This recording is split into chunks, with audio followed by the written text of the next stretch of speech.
Haleluya, selamat malam Bapak Ibu Saudara yang dikasihi oleh Tuhan. Kembali kita bersama-sama dipertemukan Tuhan lewat renungan harian di malam hari ini. Sebelum kita masuk lebih dalam kita merenungi kebenaran firman Tuhan, mari sama-sama kita tundukkan kepala, kita berdoa. Bapa yang baik, kami mengucap syukur Tuhan di malam hari ini buat kasih karunia Tuhan, buat kesempatan yang Tuhan berikan kepada kami sehingga kami boleh bersekutu, boleh belajar tentang kebenaran firman-Mu di malam hari ini Tuhan. Bukakanlah setiap kebenaran firman-Mu terhadap kami, biarlah firman-Mu itu boleh menguatkan setiap kami, boleh memberi pengharapan kepada kami. Terima kasih Tuhan, kami sambut berkat firman-Mu di malam hari ini di dalam nama Tuhan Yesus Kristus. Haleluya, amin. Puji nama Tuhan, Bapak Ibu Saudara yang dikasihi oleh Tuhan. Di malam hari ini, mari kita sama-sama buka Alkitab kita. Kita akan belajar kebenaran firman Tuhan di dalam Injil Matius, pasalnya yang ke-8, ayat 18 sampai 20. Injil Matius, pasalnya yang ke-8, ayat ke-18 dan sampai ke-20. Saya akan bacakan untuk kita semua di malam hari ini dengan judul perikop hal mengikut Yesus. Ayat 18, ketika Yesus melihat orang banyak mengelilinginya, ia menyuruh bertolak ke seberang. Lalu datanglah seorang ahli Taurat dan berkata kepadanya, "Guru, aku akan mengikut engkau kemana saja engkau pergi." Ayat 20, Yesus berkata kepadanya, "Serigala mempunyai liang dan burung mempunyai sarang, tetapi anak manusia tidak mempunyai tempat untuk meletakkan kepalanya." Puji nama Tuhan. Kita boleh ambil pelajaran di malam hari ini, yaitu saya beri judul renungan pada malam hari ini adalah persepsi yang salah.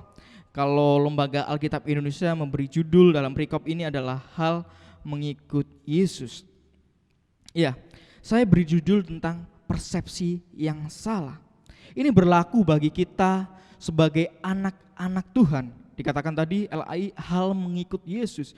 Bagaimana cara kita mengikut Yesus? Persepsi apa yang kita gunakan? Cara pandang apa yang kita gunakan? Agar kita tidak salah menilai Allah, menilai Yesus itu.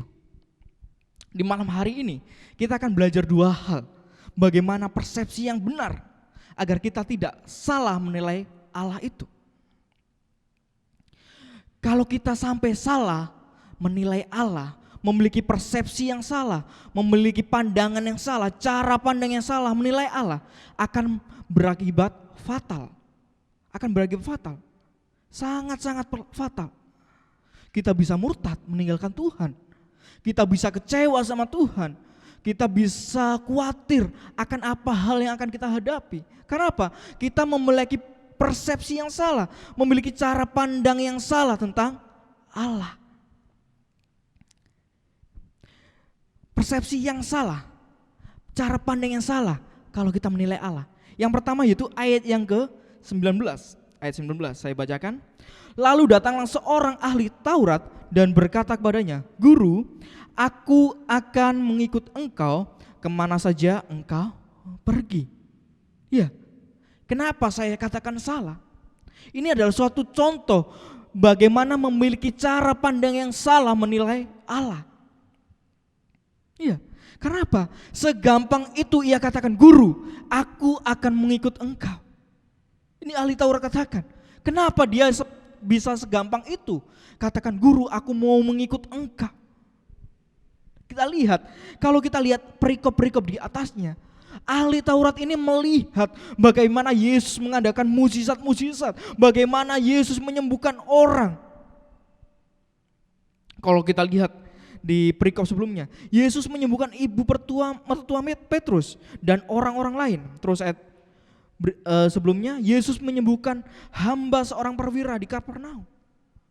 Jadi gampang sekali orang ini mau mengikut Yesus. Karena apa? Ada syaratnya. Syaratnya apa? Yesus telah menyatakan mukjizatnya. Makanya dia berkata, "Guru, aku mau mengikut engkau."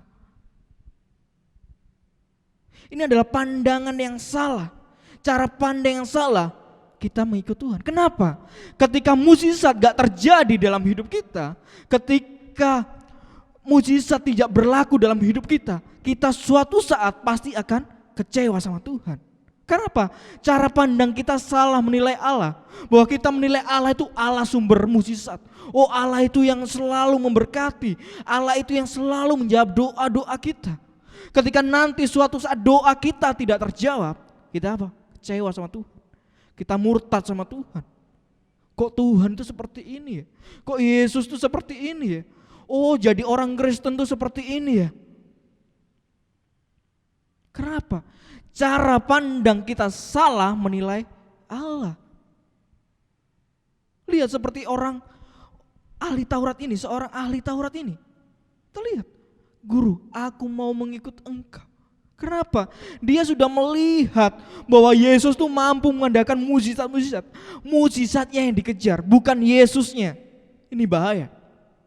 Jangan kita menjadi orang Kristen yang hanya mengejar berkat saja. Tetapi penderitaan kita gak mau terima. Salib kita gak mau pikul. Ini yang bahaya. Jadi jangan sampai kita disesatkan pengajaran-pengajaran yang tentang berkat saja. Alkitab itu kita nyata sekali. Alkitab tidak hanya menuliskan tentang berkat-berkat saja, tetapi semua dituliskan oleh Alkitab. Baik itu penderitaan, Alkitab tuliskan. Bahkan aniaya, Alkitab tuliskan. Firman Tuhan tuliskan. Ini persepsi yang salah menilai Allah.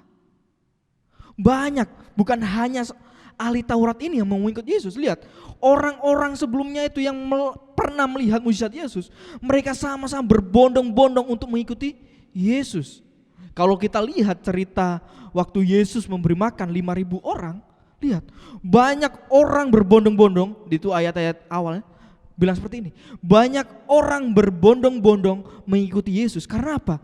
Karena mereka melihat mukjizat yang Yesus adakan. Lihat, mereka mengikuti Yesus karena apa?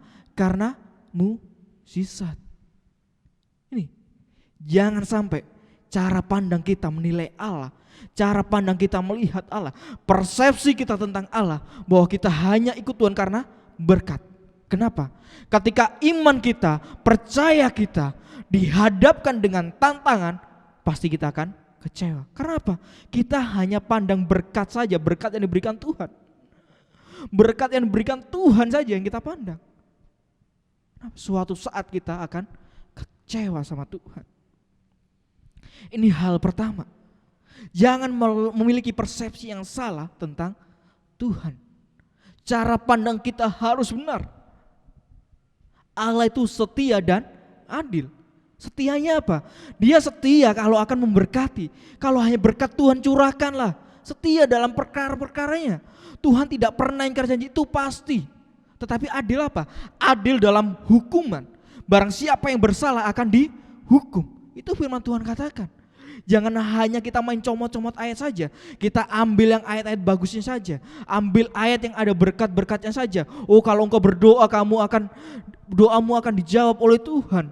Kalau kamu akan berseru, seruanmu didengar oleh Tuhan. Jangan itu saja. Tapi lihat, ketika engkau bersalah, ada hukuman yang Tuhan sediakan. Ini yang pertama. Persepsi yang salah menilai Allah, cara pandang yang salah menilai Allah. Itu hal pertama. Yang kedua, yang pertama tadi adalah iman yang bersyarat, cara pandang yang salah. Dengan memiliki iman yang hanya bersyarat. Kalau ada berkat, oh ini baru Allah yang benar, Allah yang berkuasa. Cara pandang yang salah, hal yang seperti itu. Oke, yang kedua, ayat 20. Ayat 20, persepsi yang salah tentang kita menilai Allah. Ayat 20 saya bacakan. Yesus berkata kepadanya, serigala mempunyai liang dan burung mempunyai sarang, tetapi anak manusia tidak mempunyai tempat untuk meletakkan kepalanya. Ini bicara tentang apa? Hal mengikut Yesus, seperti lembaga Alkitab tadi memberi judul, hal mengikut Yesus itu tidak mudah. Yesus sampai bandingkan dirinya yang berkuasa atas segala ciptaan, dia bandingkan dengan seekor serigala dan seekor burung. serigala mempunyai liang. Terus burung mempunyai sarang. Artinya apa? Serigala dan burung itu mempunyai tempat berlindung, mempunyai hal yang nyaman. Dia bandingkan, tetapi apa? Anak manusia, raja segala raja, yaitu Tuhan sendiri, Allah itu sendiri, tidak mempunyai tempat untuk meletakkan kepalanya. Ini berbicara tentang hal mengikut Yesus itu tidak mudah. Kalau di Yohanes katakan bahwa kamu akan menghadapi penderitaan, kamu akan mengalami hal-hal yang sukar, apalagi di akhir-akhir zaman ini. Bagaimana tantangan sebagai orang Kristen, sebagai anak Tuhan, semakin hari semakin nyata. Hari bukan semakin baik, tetapi semakin jahat. Penderitaan-penderitaan, seakan-akan Tuhan tidak ada bersama-sama dengan kita. Lihat, hal mengikut Yesus tidak mudah. Makanya di poin pertama tadi, jangan salah persepsi bahwa ikut Tuhan itu akan ada berkat. Tidak, saudara. Tapi lihat, hal mengikut Yesus, kenapa? Tuhan tidak selalu sediakan tempat-tempat nyaman. Yesus sendiri katakan, anak manusia tidak mempunyai tempat untuk meletakkan kepalanya. Yesus, yaitu adalah Allah sendiri. Dia merendahkan diri. Lihat, dia merendahkan diri dari ciptaannya. Serigala adalah ciptaannya, burung adalah ciptaannya. Lihat, dia bandingkan dirinya. Ini hal tentang mengikut Yesus. Jangan ada persepsi yang salah dalam kita mengikut Yesus. Ajaran-ajaran yang hanya cuma berkat. Berkat itu pasti, saudara, pasti. Tapi kita juga lihat hal-hal yang lain. Jangan kita berdiri seperti ahli Taurat ini. Ya Tuhan, aku mau mengikut Engkau. Kenapa? Melihat berkatnya. Oh, kalau ikut Yesus tuh diberkati secara luar biasa. Jangan hanya melihat itu. Ketika engkau tidak diberkati, doamu tidak dijawab, pergumulan belum diselesaikan sama Tuhan, belum dibukakan sama Tuhan, engkau akan kecewa sama Tuhan. Engkau akan kecewa sama Tuhan kalau engkau mengiring Yesus dengan persepsi yang salah, menilai Yesus dengan nilai yang salah, memandang Yesus dengan cara yang pandang yang salah, kau akan kecewa sama Tuhan. Puji Tuhan, mungkin sedikit ini aja di malam hari ini yang boleh menjadi perenungan kita. Jangan ada persepsi yang salah, cara pandang yang salah kita menilai Yesus. Kalau kita menilai Yesus dengan cara pandang yang salah, persepsi yang salah, suatu saat kita akan kecewa ketika iman kita diperhadapkan dengan tantangan. Puji nama Tuhan. Biarlah sedikit kebenaran firman Tuhan di malam hari ini boleh menguatkan kita, boleh memberkati kita. Biarlah semakin hari kita boleh semakin bertumbuh di dalam Tuhan. Puji nama Tuhan. Kita akan akhiri renungan singkat di malam hari ini. Mari sama-sama kita tundukkan kepala, kita berdoa. Bapa, terima kasih buat kebenaran firman-Mu di malam hari ini. Biarlah kami memiliki cara pandang yang benar dalam menilai Engkau, Bapa. Biarlah komitmen kami dalam melayani-Mu, komitmen kami dalam mengiring Engkau benar-benar sungguh di hadapan-Mu, Bapa. Biarlah apapun yang terjadi di dalam hidup kami, aniaya, penderitaan, kami tetap percaya bahwa Engkau Allah ada bersama-sama dengan kami. Engkau Allah yang tidak pernah meninggalkan kami. Terima kasih Yesus, buat malam hari ini kami boleh bersekutu, kami boleh kembali belajar firman-Mu di malam hari ini. Kami mau berdoa syafaat di malam hari ini, kami berdoa buat bangsa negara ini.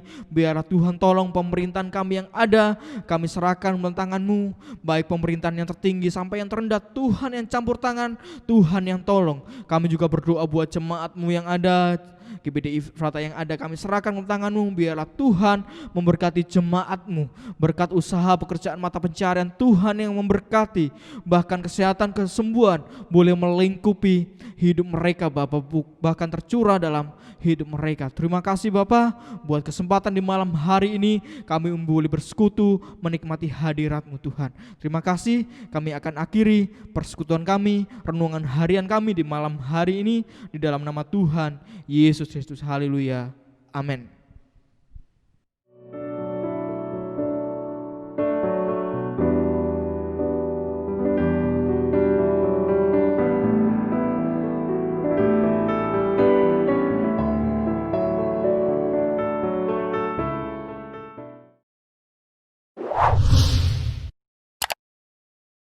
Subscribe channel YouTube GPDI Efrata Yogyakarta dan aktifkan lonceng notifikasinya untuk mendapatkan informasi seputar live streaming dan video khotbah terbaru lainnya.